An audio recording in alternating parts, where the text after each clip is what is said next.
റാംഷാ, ഈ ഒളിവിൽ കഴിയുന്ന അർജുൻ ആയങ്കി വിവാഹ സൽക്കാരത്തിൽ പോയത്, അവിടെ പോയി പാട്ടും നൃത്തവുമായി പരിപാടികളിൽ പങ്കെടുത്തൊക്കെ അദ്ദേഹത്തിന് അവകാശമായി തന്നെ അത് പറഞ്ഞുകൊണ്ടിരിക്കുകയാണ്.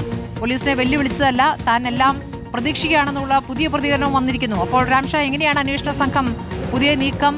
ആഭ്യന്തരമന്ത്രിയെ തന്നെ വെല്ലുവിളിച്ച അർജുൻ ആയങ്കി ഉടൻ പിടികിടാനുള്ള തീരുമാനത്തിലേക്കാണോ?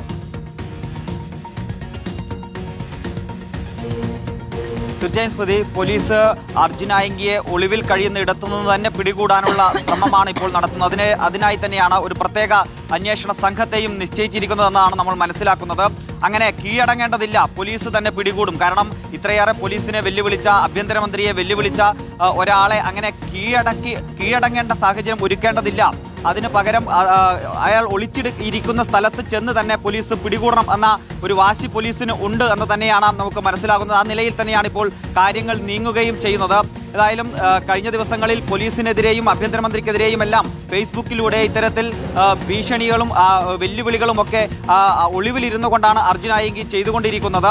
ഏതായാലും കഴിഞ്ഞ ദിവസം ആഭ്യന്തരമന്ത്രിയെ വെല്ലുവിളിച്ചതും നമ്മൾ കാണുകയുണ്ടായി. അതായത് ആഭ്യന്തരമന്ത്രിയോട് പറഞ്ഞത് തന്നെ അകാരണമായി കേസിൽ കുടുക്കിയ കോതമംഗലം SHOക്കെതിരെ അന്വേഷണം നടത്തണം, അയാൾക്കെതിരെ നടപടി സ്വീകരിക്കണം, അതിന് കഴിവുണ്ടോ എന്ന വെല്ലുവിളിയാണ് ആഭ്യന്തരമന്ത്രിക്കെതിരെ ഉയർത്തിയത്. എന്ന് മാത്രമല്ല, താൻ വളർന്നു വന്ന പാർട്ടി വേറെയാണ് എന്നുകൂടി ഓർമ്മിപ്പിക്കുകയും ചെയ്തു അർജുൻ ആയങ്കി. ഈ നിലയിൽ ആഭ്യന്തരമന്ത്രിയെയും പോലീസിനെയും എല്ലാം വെല്ലുവിളിച്ചുകൊണ്ടാണ് അർജുൻ ആയങ്കി മുന്നോട്ട് പോകുന്നത്. ഒളിവിലിരുന്നു കൊണ്ടാണ് ഇത്തരം ഫേസ്ബുക്ക് പോസ്റ്റുകൾ നിരന്തരമായി പോലീസിനെതിരെയും ആഭ്യന്തരമന്ത്രിക്കെതിരെയും ഒക്കെ ഇങ്ങനെ ഫേസ്ബുക്കിൽ പോസ്റ്റ് ചെയ്തുകൊണ്ടിരിക്കുന്നത്. ഈ സാഹചര്യത്തിലാണ് അർജുൻ ആയങ്കിയെ ഒളിച്ചിരിക്കുന്ന ഇടത്തിൽ ചെന്ന് തന്നെ പിടികൂടുന്നതിന് വേണ്ടി പ്രത്യേക സംഘത്തെ പോലീസ് നിശ്ചയിച്ചിരിക്കുന്നതെന്നാണ് നമുക്ക് മനസ്സിലാക്കാൻ കഴിയുന്നത്. റാംഷാ സിപ്പിയാണ് വിവരങ്ങൾ നൽകിയത്.